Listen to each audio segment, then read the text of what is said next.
Un moment de vitesse, présenté par les hôtels Courtyard by Marriott. Avec les suspensions Monroe.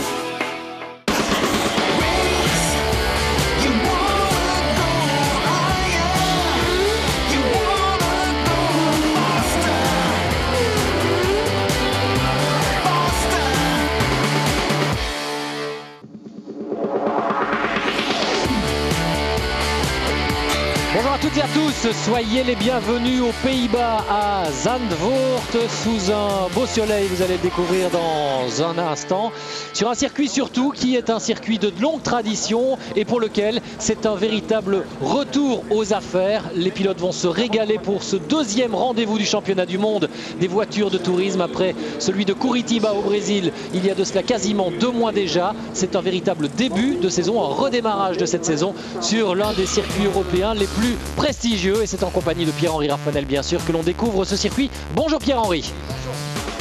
Bonjour Jacques, bonjour à vous toutes et à vous tous. Effectivement un circuit très intéressant, un bon retour à Zandvoort, un circuit vallonné, des freinages en appui, des freinages appuyés, des trajectoires différentes. Il devrait y avoir un spectacle à la hauteur des participants à ce championnat du monde. Un circuit qui a quand même quelques tout petits désavantages, c'est la présence massive de vent. Nous sommes vraiment en bord de mer ici, pas très loin d'Amsterdam. Et puis c'est également le sable qui, à cause justement de ce vent, est souvent balayé sur la piste. C'est ce qui se passe encore aujourd'hui avec des conditions climatiques, vous le voyez, assez bonnes dans l'ensemble, mais quand même aujourd'hui il fait frais alors que l'on a vu du grand soleil jusque-là. Oui, un vent très changeant de direction qui modifiera bien entendu l'équilibre des voitures, ce vent qui amène ce sable sur la piste et donc une trajectoire plutôt bonne, des extérieurs de trajectoire plutôt glissants. Ça devrait favoriser les erreurs que commettront les pilotes lors de cette course et donc bien entendu favoriser les dépassements.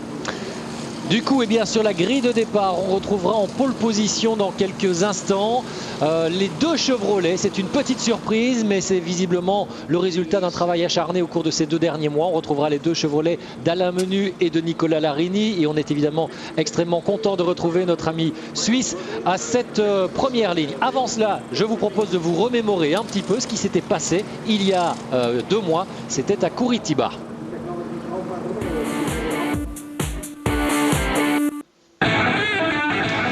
Et sur le circuit brésilien, il y a eu comme d'habitude des hauts et des bas. Les hauts, on peut les résumer essentiellement aux très belles prestations des BMW.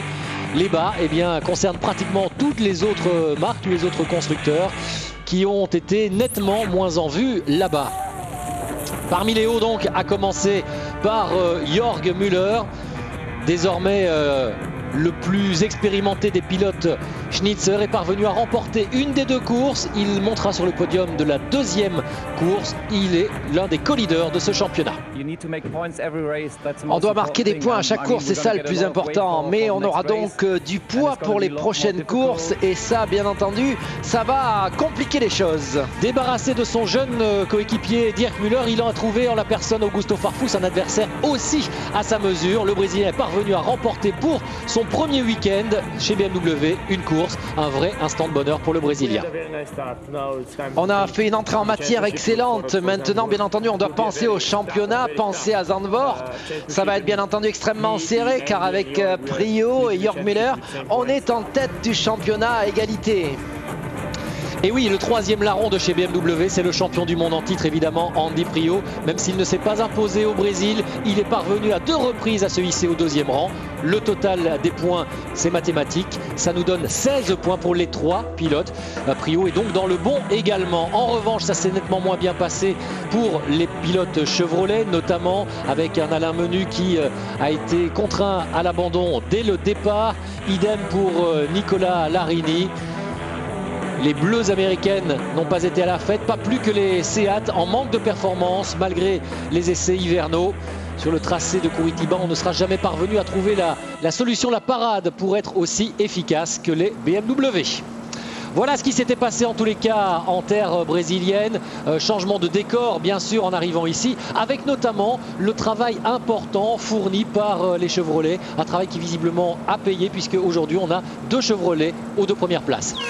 Effectivement, les Chevrolet ont bien joué l'opération qu'ils devaient mener, un développement limité, donc les options que vous avez de développement aussi bien aérodynamique que mécanique sont limitées. On a tout concentré après la course de Curitiba pour aller au bout du développement et utiliser les 7 semaines qui séparaient les deux courses. Ça a fonctionné puisque une première ligne Chevrolet, ça n'était jamais arrivé, Jacques. Pour les pilotes Chevrolet, il y a déjà pratiquement 16 points de retard, hein, ceci dit, au classement du championnat pilote, puisque 16 points, je vous le rappelle, ont d'ores et déjà été acquis par Augusto Farfus, par Jörg Müller et par Andy Priaulx lors de ce premier week-end du Brésil. Ça donne déjà un bel avantage, un avantage confortable sur les pilotes Seat que sont Tarquini et Yvan Müller.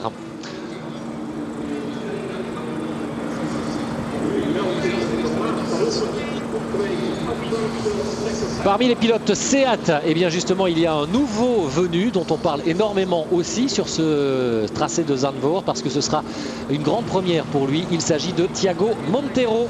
C'est évidemment l'homme nouveau, mais l'homme fort aussi à suivre. Lui qui vient de la Formule 1, il arrive avec toute l'aura que peut bien sûr produire la Formule 1 dans le monde des sports automobiles. Et on va donc découvrir Thiago Monteiro. Le pilote brésilien qui nous vient, le pilote portugais, pardon, lapsus, qui nous vient de Porto, je vous le disais, arrive avec toute cette publicité faite autour de lui, autour d'un pilote qui montait sur le podium. C'était à Indianapolis en 2005 lorsqu'il évoluait chez Jordan. Après 2 saisons chez Jordan et Midland, il débarque donc dans ce championnat du monde des voitures de tourisme à 30 ans. Un nouveau défi pour Thiago Monteiro et des nouveaux réflexes à trouver. Ce que j'ai appris en 2 ans de F1, c'est bien entendu un pilotage agressif, la vitesse, les réflexes, le niveau technique, et tout cela va bien entendu m'être très utile dans cette catégorie. Thiago Monteiro n'aura pas été présent à Curitiba, il était encore en période de négociation à ce moment-là. Désormais c'est officiel, il est donc pilote officiel à Seat. Et on espère du côté de Seat qu'il va apporter beaucoup de choses. Les difficultés sont bien sûr nombreuses. Il s'agit d'un milieu totalement différent, des voitures différentes avec moins de charge aérodynamique, moins performantes que les Formule 1. La philosophie des courses et du pilotage en seront totalement donc différentes. Thiago Monteiro, ce n'est pas le premier pilote de Formule 1 qui fait la bascule dans ce championnat du monde des voitures de tourisme. Avant lui, il y a déjà eu des garçons comme Larini, comme Zanardi, comme Gabriele Tarquini, l'Italien. Un pilote qui est donc bien placé pour pouvoir lui donner quelques conseils. Il faudra bien entendu qu'il fasse attention en course parce qu'en qualif, c'est facile de faire un bon temps. En course, par contre, il va falloir garder un œil dans le rétroviseur car une voiture est toujours là pour pouvoir s'appuyer sur vous et vous mettre en dehors de la piste. Donc mon conseil, ça sera d'être vigilant, de regarder dans les rétros, ce qu'il n'a pas à faire en Formule 1. Et Monteiro semble avoir appris plutôt rapidement, en tous les cas dans la séance de qualif, puisqu'il d'ores et déjà il a signé le meilleur chrono des pilotes Seat.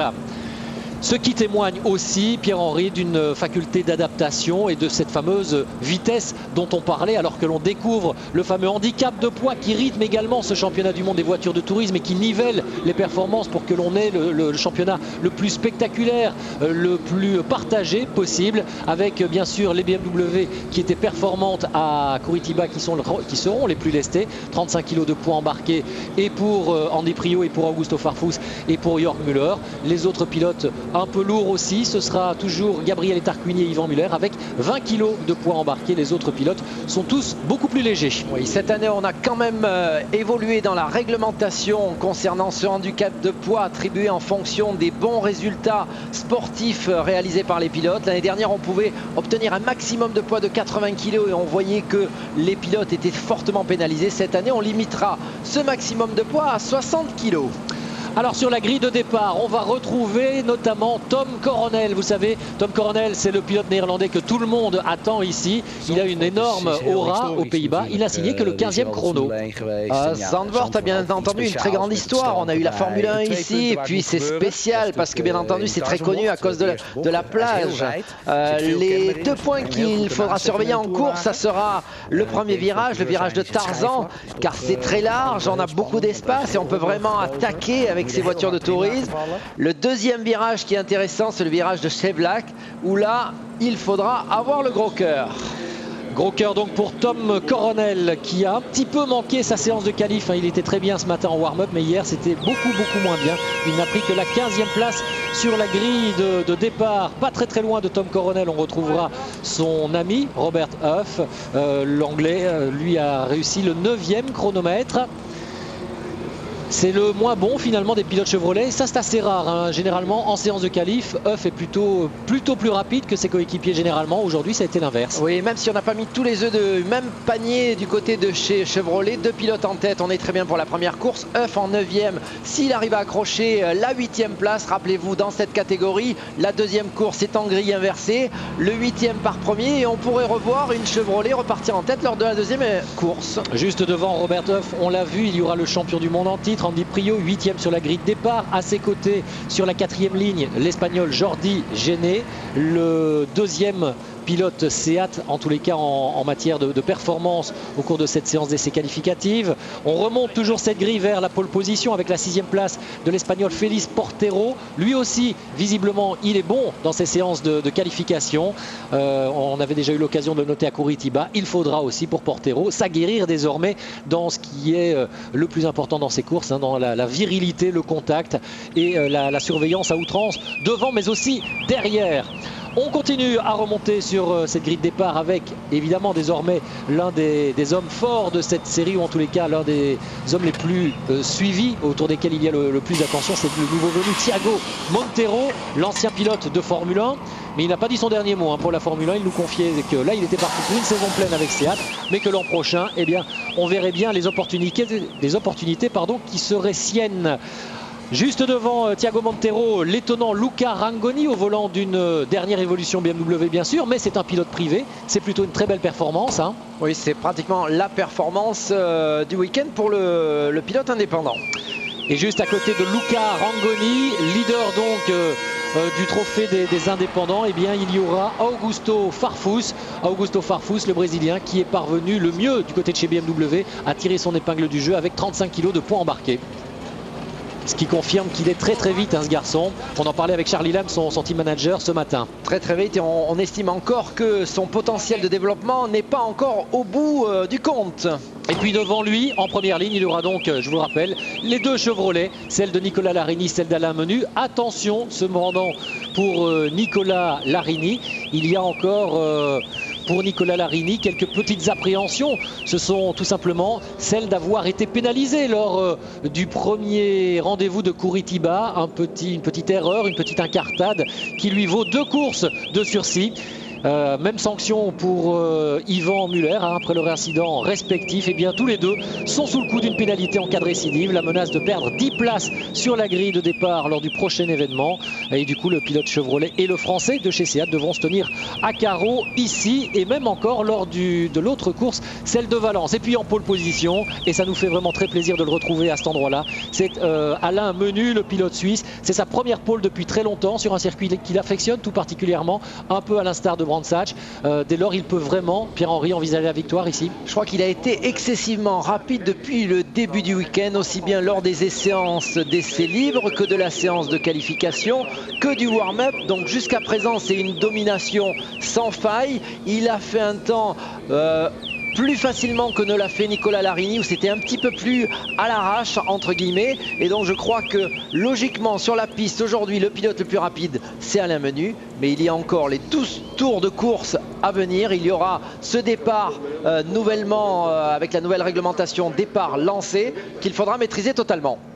Allez, on récapitule un peu cette grille de départ avec Menu Larini sur la première ligne. Toute Chevrolet, c'est la première fois dans l'histoire du WTCC. Farfus avec Rangoni à ses côtés. 3e ligne, Portero, Monteiro. Prio René sur la 4e ligne de cette grille de départ. Colchiago, Huff sur la 5e. On retrouvera ensuite James Thompson et Jorg Müller. Zanardi et Tarquini. Yvan Muller n'apparaîtra que sur la 8e ligne de cette grille de départ à côté de Tom Coronel. C'est une petite déception évidemment, et même une grosse déception pour le pilote français. On espère qu'il va se reprendre dans un instant.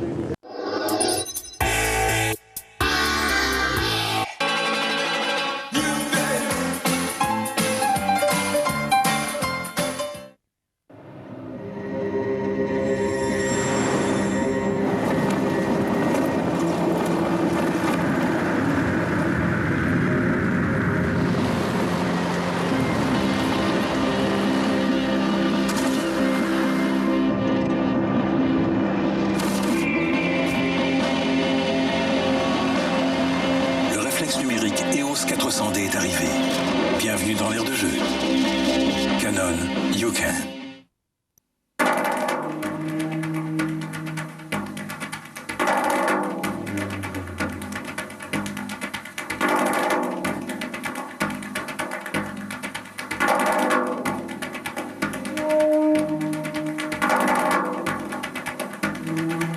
Advan.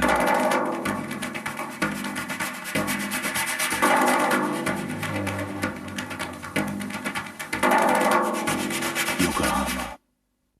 Intercon is telecommunication, machine, tools and robot, instrumentation and electronics, medical equipments. Intercon is electrical spatial cables. We have turned the cable into a work of art.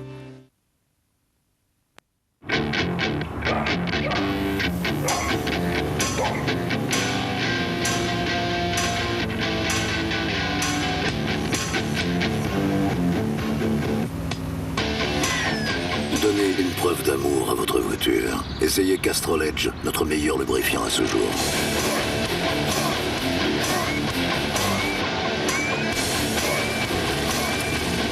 Plus qu'un lubrifiant, la technologie en mouvement.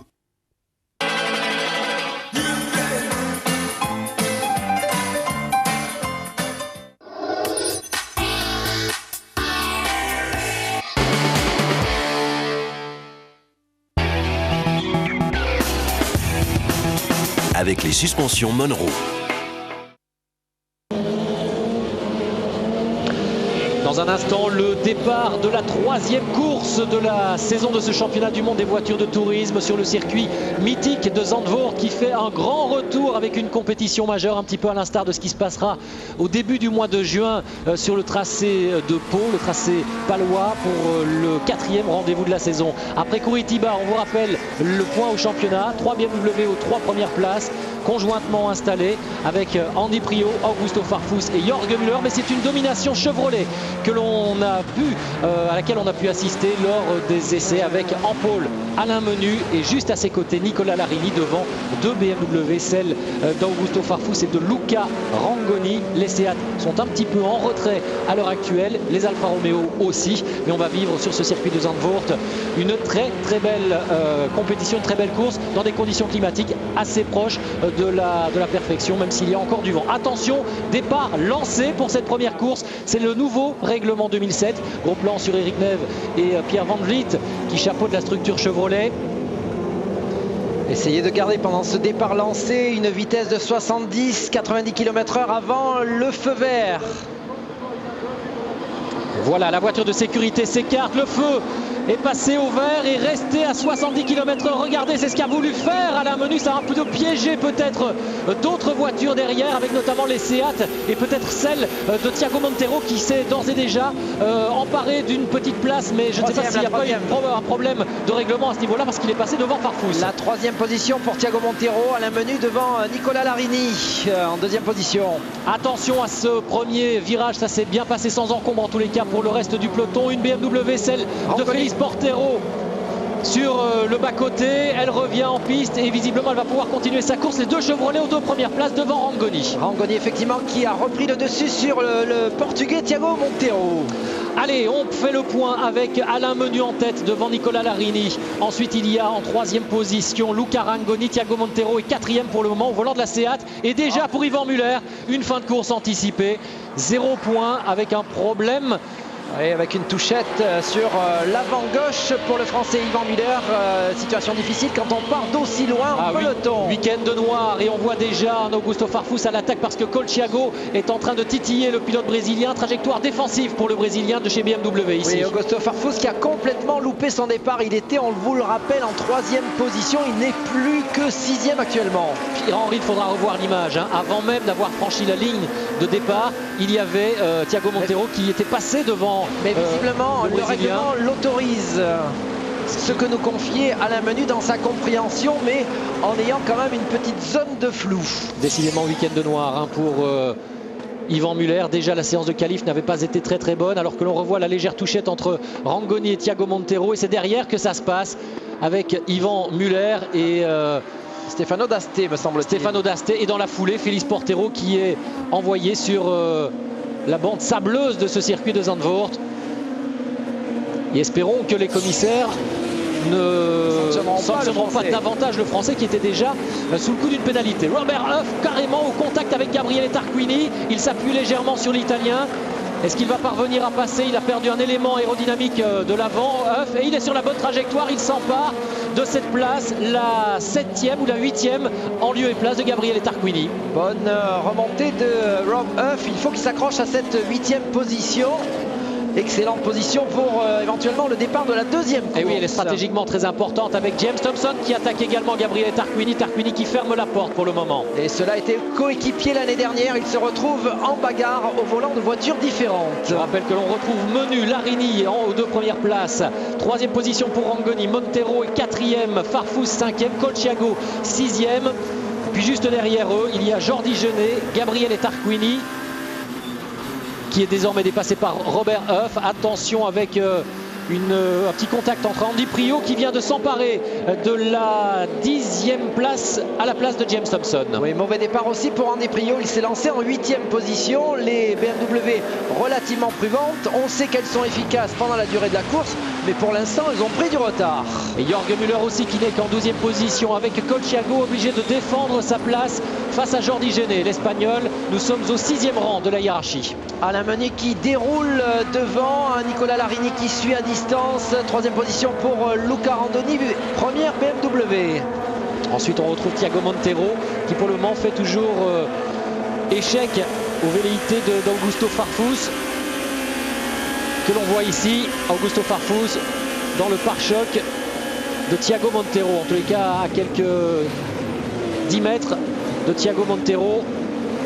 Ensuite Colciago attaqué par Jordi Genet, Rob Huff, Gabriele Tarquini et Andy Priaulx qui revient petit à petit sur le pilote italien, alors qu'Yvan Muller, ça y est, vient immobiliser sa voiture dans les stands. On va avoir un petit peu de temps pour travailler sur la voiture, histoire d'essayer de la remettre en état pour la 2e course, mais il y aura très peu d'espoir. Très peu d'espoir, plus d'espoir pour la première course et des probabilités de points quasiment réduites à néant pour le Français Yvan Muller. Et il faudra déjà reporter ses ambitions sur le circuit de Valence. Et là, il y aura un coup important à jouer pour Seat devant ses supporters. Caméra n'est pas là. Caméra embarquée avec l'arrière de Thiago Montero, avec à ses trousses Augusto Farfus. Et on va voir le duel entre le nouvel arrivé dans la catégorie, le Brésilien issu de le Portugais issu de la Formule 1 et le Brésilien superstar de la catégorie. Qui se rapproche de plus en plus et dangereusement de Thiago Montero. C'est maintenant que l'on va un peu voir de quel bois se chauffe Thiago Montero dès à présent. Lui qui n'a pas encore totalement l'habitude de ce type de course. Une course très en mouvement, en action par rapport à la Formule 1. Oui, et de manière assez amusante, Augusto Farfus qui est en train de faire des appels de phare à Thiago Montero. Ils sont quand même en course, il ne peut pas espérer qu'il lui laisse la voie totalement libre. Ah, ça c'est évident, d'autant que le Portugais pour ses premiers tours de roue dans cette catégorie veut évidemment marquer les esprits, veut montrer qu'il est là, que lui descend de la catégorie reine, la Formule 1, et que donc il a au minimum autant de rapidité, de vélocité que tous les autres. Bonne indication que de suivre ces images à l'attaque de la ligne droite, savoir si la BMW réputée être plus rapide, être aussi rapide que les Chevrolet, plus rapide que les Seat, arrive à faire la différence.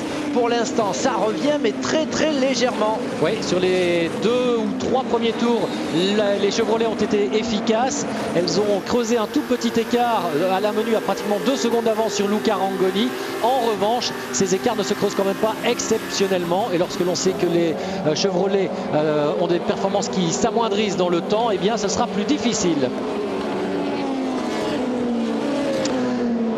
Toujours Menu devant Larini, Rangoni en 3e position, Montero devant Farfus en 4e position. Et puis derrière, il y a cette bagarre avec la Seat privée italienne de Colciago, juste derrière Jordi Genet, Rob Huff, Tarquini et Priaulx. Ça se tient de très près. Regardez ces 5-là, ils vont se livrer une bagarre merveilleuse sur ce joli tracé de Zandvoort.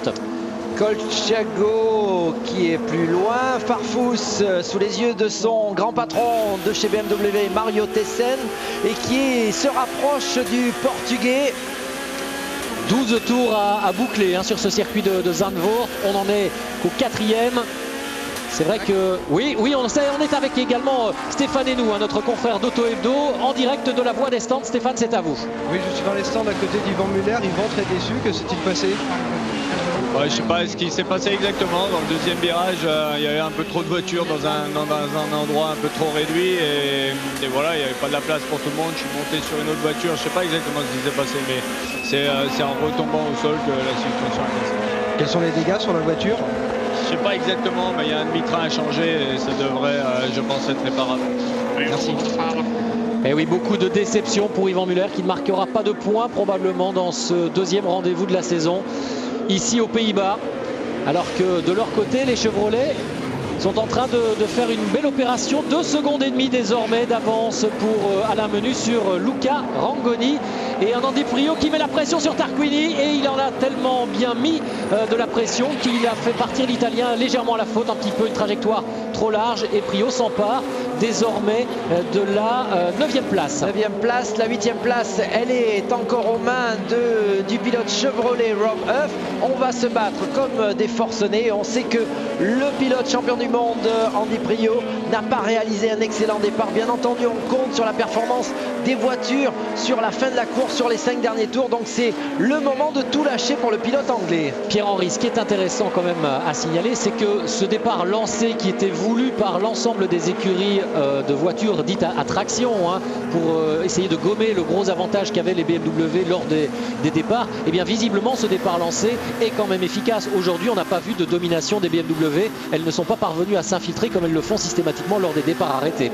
Effectivement, il y avait un deuxième point qu'Alain Menu nous signalait hier, c'est que vous savez, le nombre de rapports des BMW est de 5, le nombre de rapports des tractions est de 6. Donc la vitesse que a réussi à maîtriser Alain Menu entre 70 et 90 km/h, c'est pratiquement entre 2 rapports pour les BMW. Donc soit ils sont trop hauts en première, soit ils sont trop bas en seconde.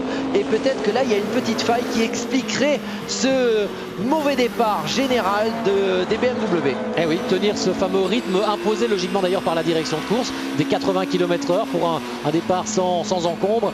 Et c'est peut-être là que le bas blesserait du côté de chez BMW. J'imagine que chez Bartman Pay, chez Schnitzer et autres, on va y travailler.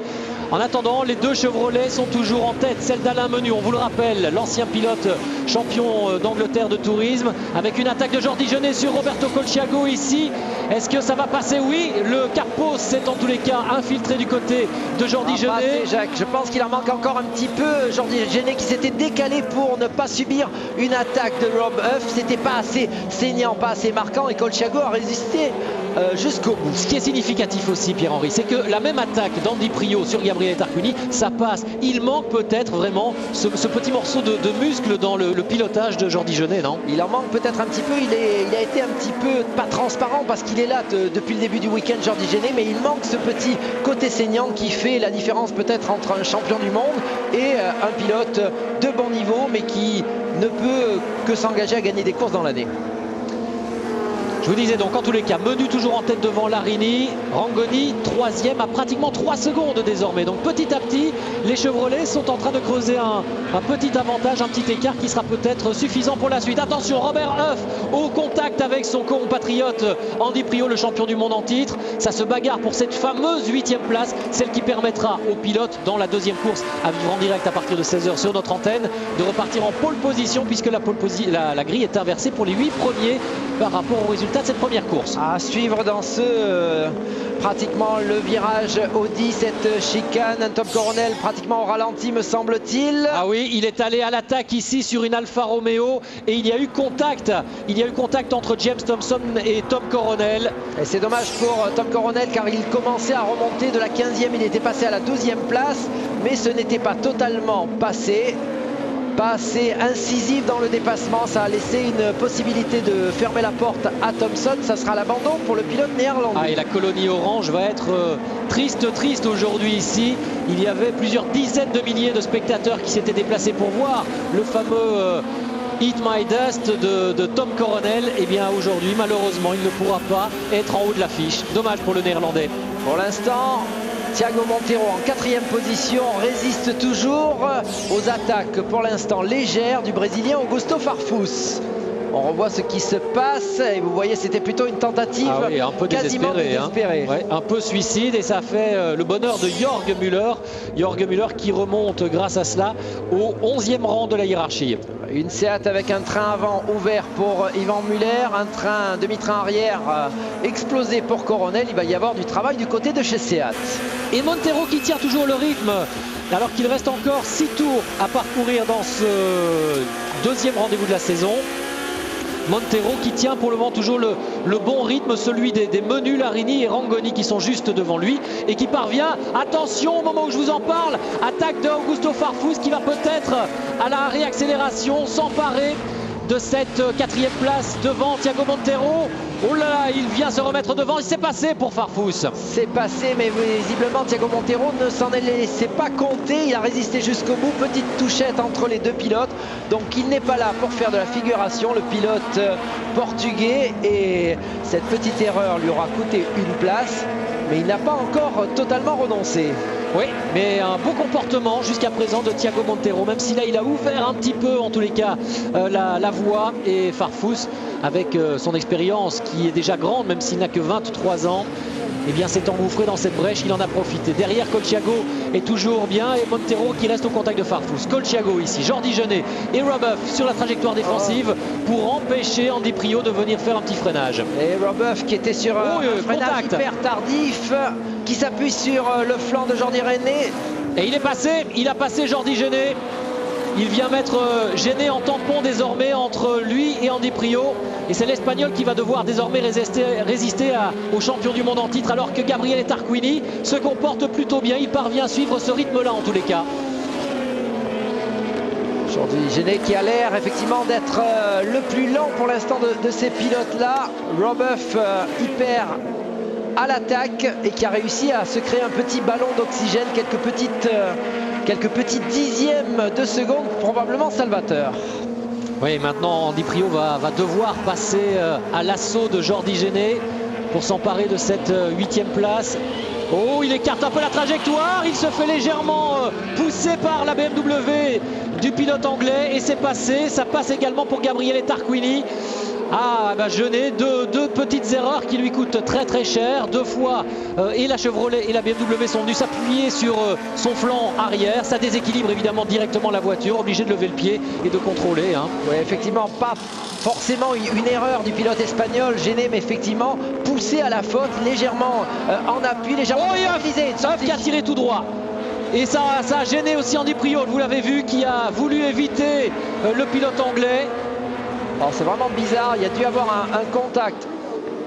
Alors que Hoff avait, semble-t-il, pris un petit peu d'avance, il semblait être relativement seul, mais là, de manière assez bizarre, droit dans le rail. Et on voit qu'il y a des changements partout. Thiago Montero est repassé devant Augusto Farfus. Il y a Roberto Colciago et sa Seat noire derrière. Ensuite, Gabriele Tarquini qui est parvenu à reprendre l'ascendant sur Andy Priault. Il est 7e. Priault juste derrière. Et enfin nous avons Jordi Genet avec derrière lui maintenant Jörg Müller qui est carrément revenu au contact. Ça va être difficile aussi pour l'Espagnol de résister à l'animal allemand. À une course de mouvement incroyable ici à Zandvoort. On savait qu'on avait un circuit spectaculaire et splendide.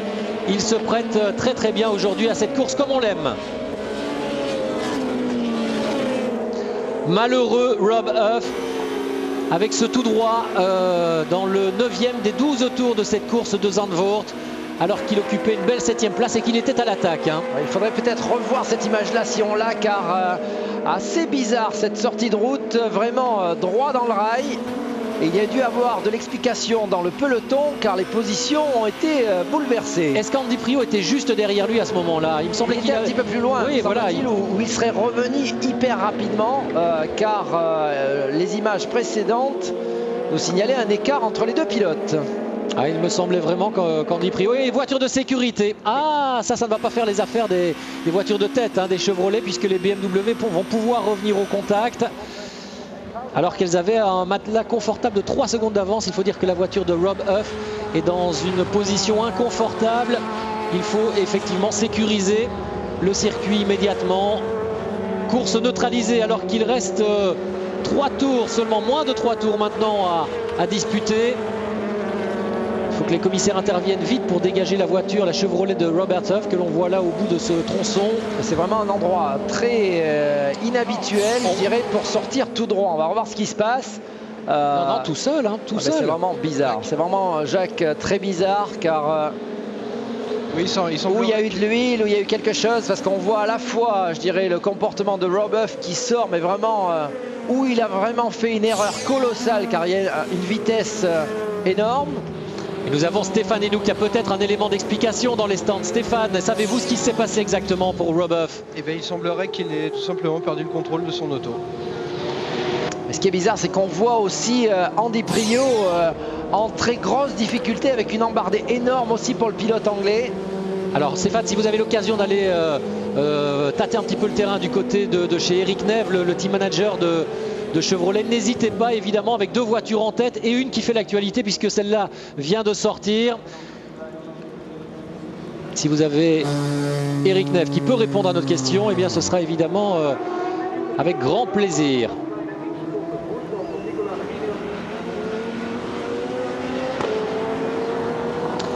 Voiture de sécurité, course neutralisée à moins de 2 tours de l'arrivée. Désormais, les deux Chevrolet aux 2 premières places toujours. Une course fantastique pour Alain Menu et Nicolas Larini. Alain Menu qui pourrait aller décrocher aujourd'hui sa 2e victoire dans ce championnat du monde des voitures de tourisme après celle conquise de haute lutte la saison dernière sur le tracé de Brands Hatch.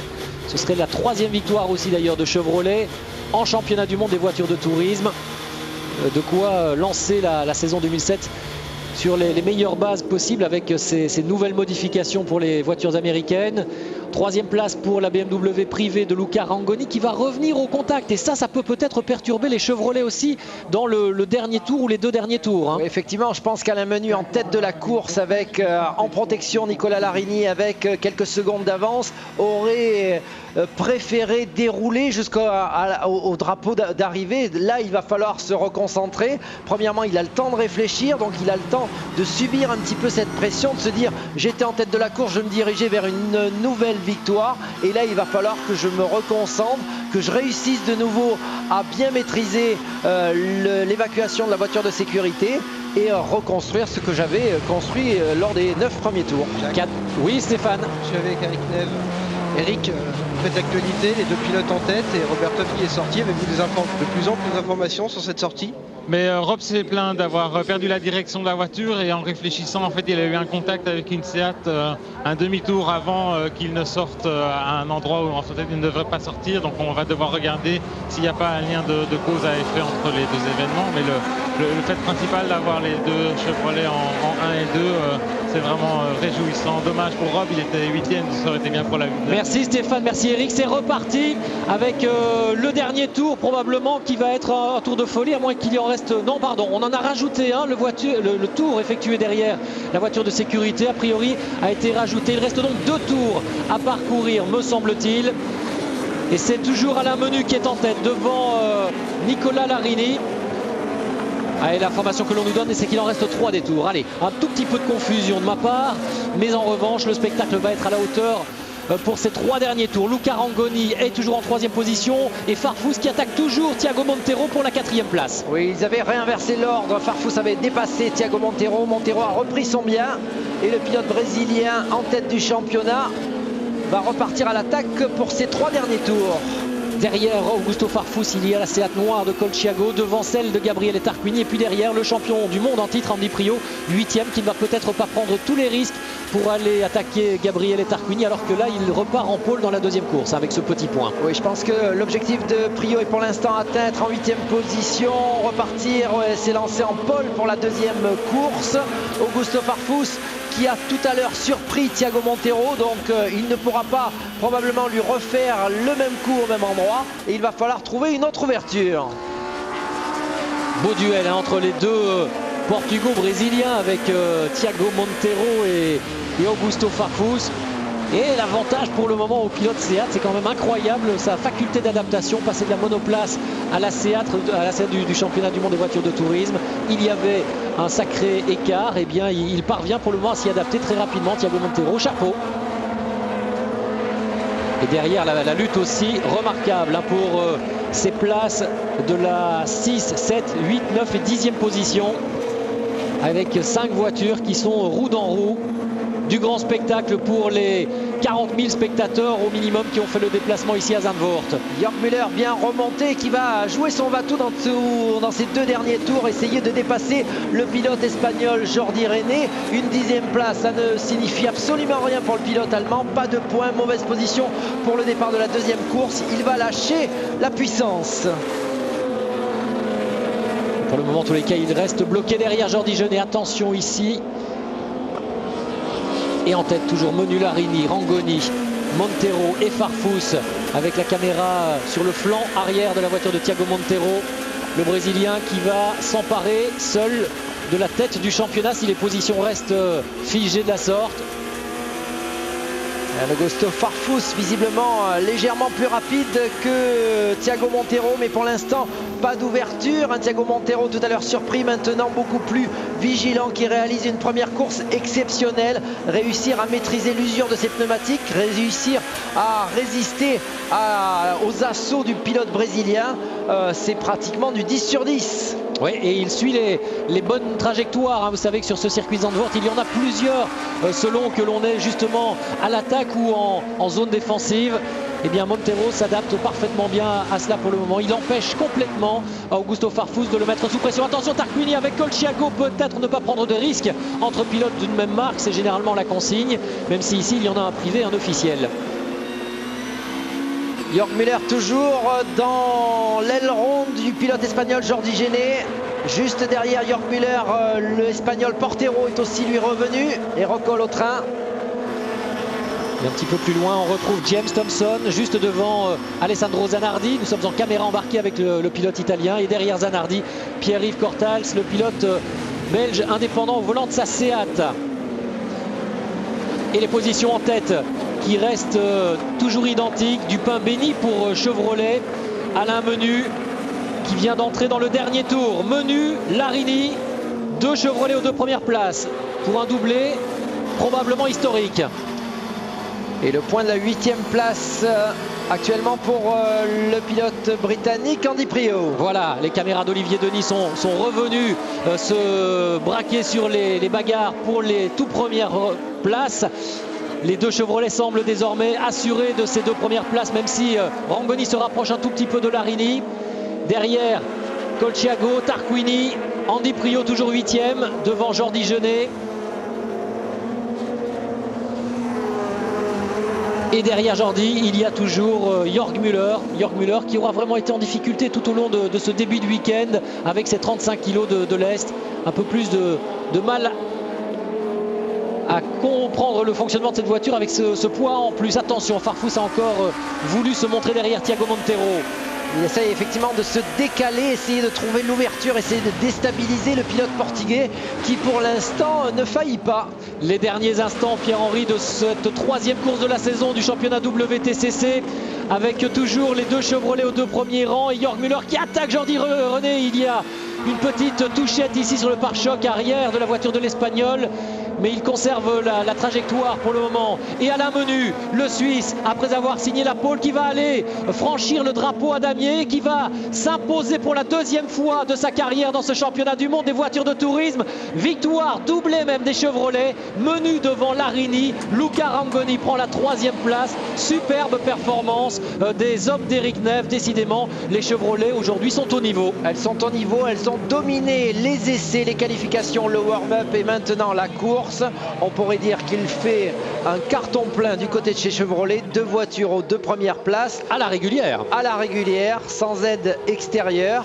Donc on a du beau Chevrolet aujourd'hui. Petite déception pour Rob Huff, problème mécanique probablement. Et donc vous voyez que pour pouvoir remporter des courses, il faut que tout s'empile de manière excellente. Cela aurait pu arriver probablement aussi à Alain Meunier. Aujourd'hui, c'était le jour du Suisse. On voit aussi que le travail de développement effectué par les équipes de Ray Mallock, c'était essentiellement pour changer un petit peu la face avant, le bouclier avant de cette voiture, et bien porte ses fruits. C'était la première sortie avec cette nouvelle conception aérodynamique de la Chevrolet et visiblement c'est efficace. Alain Menu s'impose devant Larini, Rangoni 3e, Thiago Montero prend une très belle 4e place devant le Brésilien Augusto Farfus qui se retrouve seul en tête du championnat. On revient. Bad Van. Yokohama.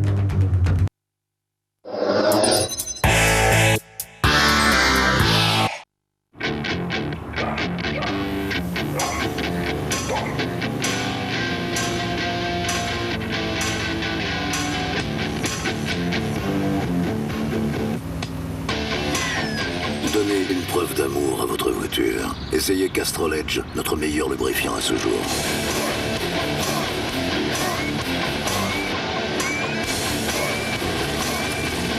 Plus qu'un lubrifiant, la technologie en mouvement.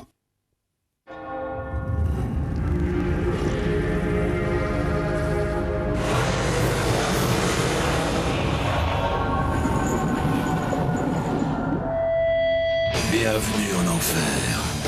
Seat ouvre les portes du championnat du monde WTCC.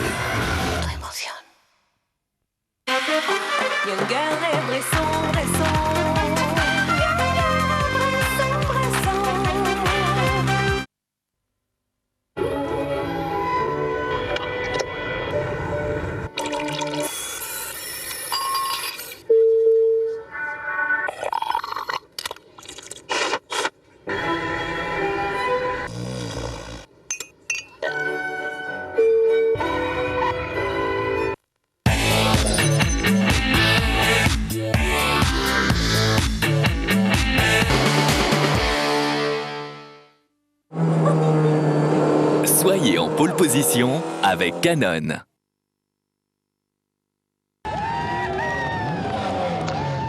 Retour en direct à Zandvoort aux Pays-Bas pour le retour d'une épreuve majeure sur ce splendide tracé néerlandais avec la victoire d'Alain Menu, la deuxième pour le pilote suisse dans ce championnat du monde des voitures de tourisme. Une course fantastique menée de bout en bout après avoir signé déjà la pole position lors de la séance d'essai qualificative. On peut vous dire que le Suisse est ravi, d'autant plus content qu'il réalise avec son coéquipier Nicolas Larini un joli doublé. Ah là, il ne faut pas faire de jeunisme dans ces cas-là parce que regardez quand même comme ces deux garçons très expérimentés de la compétition ont été fabuleux aujourd'hui. Effectivement, avec les deux stratégies qui s'affrontent, soit conserver des pilotes extrêmement expérimentés que sont des Alain Menu, des Nicolas Larini, ou soit jouer la carte de la jeunesse avec des Augusto Farfus, Portero et Montero. Alain Menu qui tombe dans les bras de son team manager Eric Neve. On va évidemment aller tendre notre micro à Alain Menu. On le retrouve tout de suite aux côtés de notre consoeur Daniela. Alain Menu, first pole and first win, how do you feel? Comment vous sentez-vous, Alain, avec cette première victoire de la saison? C'est vraiment fantastique. J'espérais bien entendu ce résultat. J'étais bien entendu pas sûr comment la course allait se dérouler avec les pneumatiques. J'étais prudent les deux premiers tours en essayant d'économiser mes pneumatiques. Et ça a marché quand le safety car est arrivé. Et à ce moment-là, j'étais bien en contrôle de la course malgré le safety car. Et je crois que j'étais content pour toute l'équipe car on mérite totalement ce résultat. On est d'accord. C'est vrai qu'ils ont beaucoup travaillé du côté de chez Chevrolet. Ils ont cherché des solutions et visiblement ils ont trouvé quelque chose qui fonctionne très bien.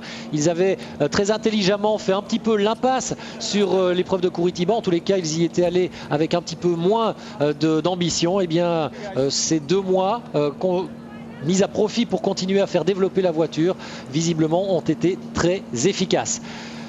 Ah, le WTCC qui s'inscrit dans le sable de Zandvoort, une jolie image. On récapitule les 8 premiers de cette course avec la victoire de Menu devant Larini, doublé Chevrolet. On vous le rappelle, Luca Rangoni impose sa BMW à la 3e place. Victoire aussi dans le trophée des indépendants pour Rangoni, très belle performance. Thiago Montero pour sa première course dans ce championnat s'installe à la 4e place. C'est une vraie belle performance aussi d'avoir pu tenir Augusto Farfus, le Brésilien, derrière lui. Colchiago 6e, Tarquini 7e et Andy Prio, le champion du monde en titre, qui récolte quand même un petit point et qui surtout pourra s'élancer en pole position dans la 2e course à vivre à partir de 16h sur notre antenne. 9e Jordi Jeunet, 10e Jorge Müller, week-end noir, en tous les cas début de week-end noir pour Jorge Müller. Félix Portero prend la 11e place, Zanardi la 12e devant James Thompson, Pierre-Yves Cortals le Belge est 14e devant Michel Jourdain le Mexicain. La 2e Alfa Romeo, celle de Olivier Tillemans le Néerlandais termine 16e. Pas de chance pour Yvan Muller, victime d'un problème mécanique.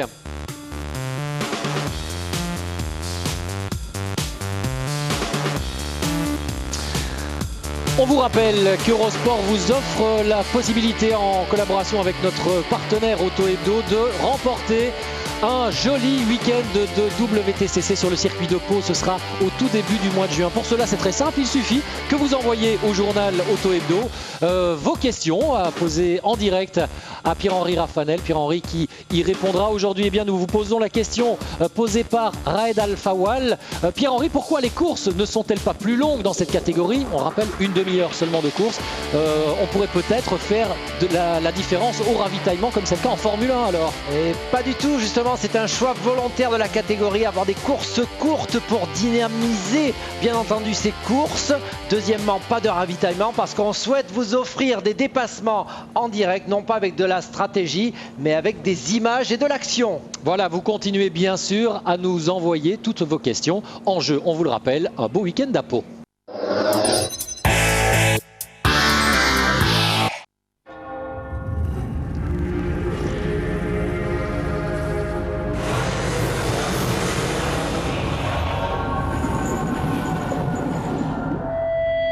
Bienvenue en enfer. CA ouvre les portes du championnat du monde WTCC.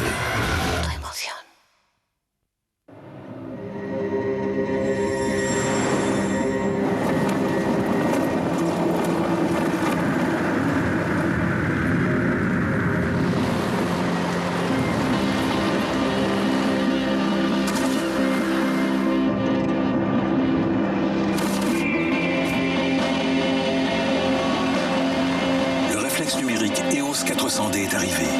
Bienvenue dans l'ère de jeu. Canon, you can.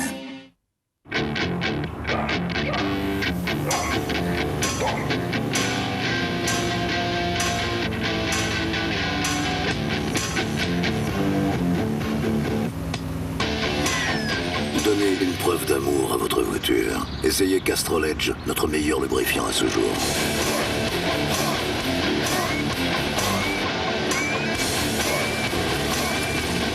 Plus qu'un lubrifiant, la technologie en mouvement.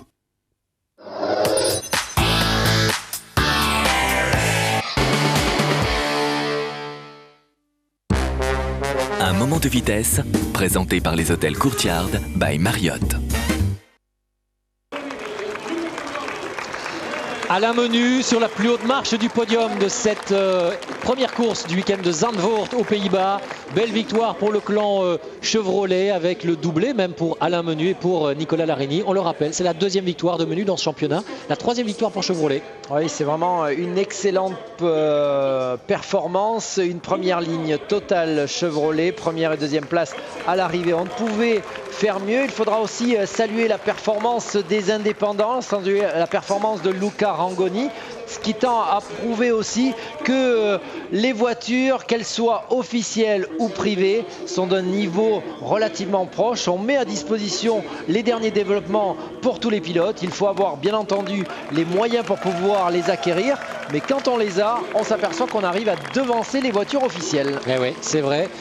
Et là, en plus, ce succès doit faire d'autant plus plaisir à l'ensemble de la structure Chevrolet, qu'elle a vraiment été remportée de bout en bout à la régulière. Pas de conditions climatiques particulières pour permettre à ces voitures de s'imposer, comme ça avait été un tout petit peu le cas à Brands Hatch, dans des conditions très difficiles. Ce n'était pas non plus la grille inversée de la deuxième course qui permet malgré tout de repartir devant. C'est vraiment du travail de haute couture là. Effectivement, la première victoire, la première course du week-end a toujours plus de saveur car elle est vraiment réalisée sur la performance pure et dure. Dans la deuxième épreuve, bien entendu avec cette grille inversée, on a du spectacle, mais quelquefois on peut avoir, je dirais, des pilotes qui sont un peu moins en vue, qui arrivent à s'imposer. Là, ce n'était pas le cas. Alain Menu, très en vue depuis vendredi, conquis la timbale aujourd'hui. Allez, nous sommes sur le podium et je crois que l'on va fêter ça dans le clan suisse et le clan Chevrolet de manière générale. On vous rappelle que derrière Menu et Larini, Luca Rangoni a décroché la troisième place du podium, mais aussi la victoire dans le trophée Yokohama, le trophée réservé aux pilotes indépendants. 4e place pour Thiago Montero. 5e place pour Augusto Farfus qui va marquer 3 ou 4 points. Pierre-Henri, vous êtes en train de faire les comptes. 4 points supplémentaires au classement du championnat. Il est donc désormais seul leader avec 20 points, Augusto Farfus. Juste derrière Farfus, on retrouve Roberto Colciago avec là aussi une Seat indépendante au 6e rang. 7e place pour Tarquini qui marque 2 petits points supplémentaires. Il grappille, le pilote italien, c'est important. Et surtout, il s'élancera lui aussi dans de bonnes conditions dans la 2e course, puisqu'il sera en première ligne sur la grille de départ inversée de la 2e course aux côtés du champion du monde en titre Andy Priaulx. Andy Priaulx désormais 2e de ce championnat avec 17 points. 17 points. Donc effectivement, tout est encore à faire. Augusto Farfus leader mais qui s'élancera en 8e position. Andy Priaulx 2e de ce championnat qui s'élancera en pole position de la 2e course de cet après-midi. Donc rien n'est encore figé pour ce championnat du monde qui ne fait que commencer. Voilà, et les pilotes Chevrolet qui partagent le champagne avec tout leur staff, avec toute leur équipe, que ce soit en douchant copieusement Eric Neve comme on vient de le voir, ou en donnant le reste de la bouteille de champagne aux mécanos. En tous les cas, un beau succès dans ce retour aux affaires ici à Zandvoort. Si Stéphane Henoux est toujours dans les stands, qui n'hésite pas, s'il a un pilote à ses côtés, à intervenir bien sûr. Le classement provisoire de ce championnat, il y a Augusto Farfus et Andy Priaulx donc aux 2 premières places, 3 points d'écart désormais. Jorge Müller est à 4 longueurs, Gabriele Tarquini 4e toujours de ce championnat à 9 points désormais. Et puis Alain Menu qui signe une arrivée en force aussi dans ce classement, 5e désormais avec 10 points de retard certes, mais avec cette très belle victoire conquise aujourd'hui juste devant son coéquipier Nicola Larini. Luca Rangoni est 7e, Yvan Muller 8e. Allez, on écoute Alain Menu, il est en conférence de presse, il va nous donner ses premières impressions.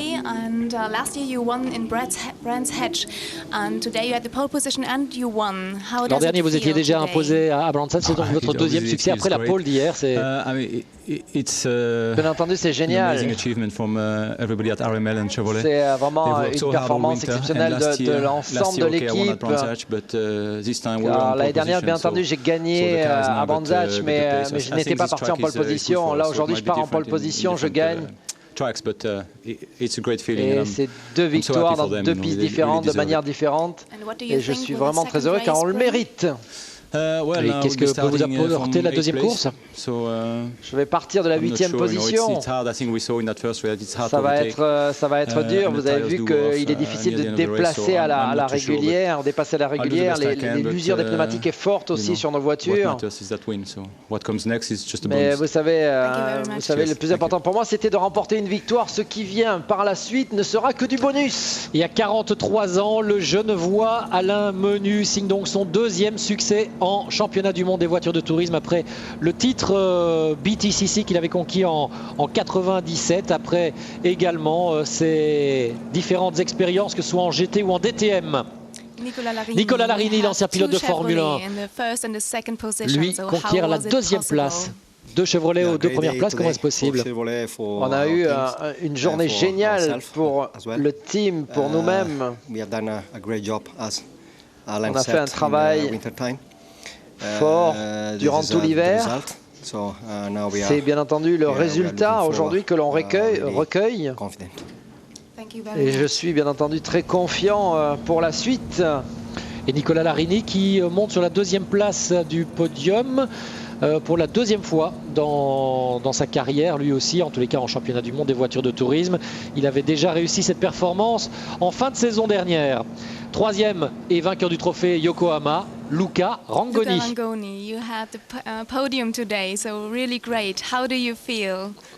Comment vous sentez-vous, Luca, avec ce résultat? C'était une course fantastique, très bonne. Cette voiture est exceptionnelle, elle est parfaite. Je veux remercier l'équipe BMW et toute l'équipe pour me permettre d'effectuer ces résultats. Dans un anglais qui est à la hauteur du mien, hein, en tous les cas. Oui, c'est vrai que là, il a pu faire plusieurs phrases. Ah, c'est comme le mien, c'est tout pareil que moi. En tous les cas, Alain Menu, en tous les cas, lui a signé vraiment une très belle performance. On notera évidemment avec beaucoup de déception les soucis de course dès le départ pratiquement pour Yvan Muller. Des problèmes qui ont privé le Français d'une participation ou dans le cas d'une bagarre pour les premiers accessites. Allez, on va se quitter. On se retrouve, on vous le rappelle, à partir de 15h45 pour vivre en direct la deuxième course de ce week-end de Zandvoort. Merci d'avoir été des nôtres. Restez fidèles bien sûr à Eurosport et à Auto Hebdo, notre partenaire aussi. À tout à l'heure.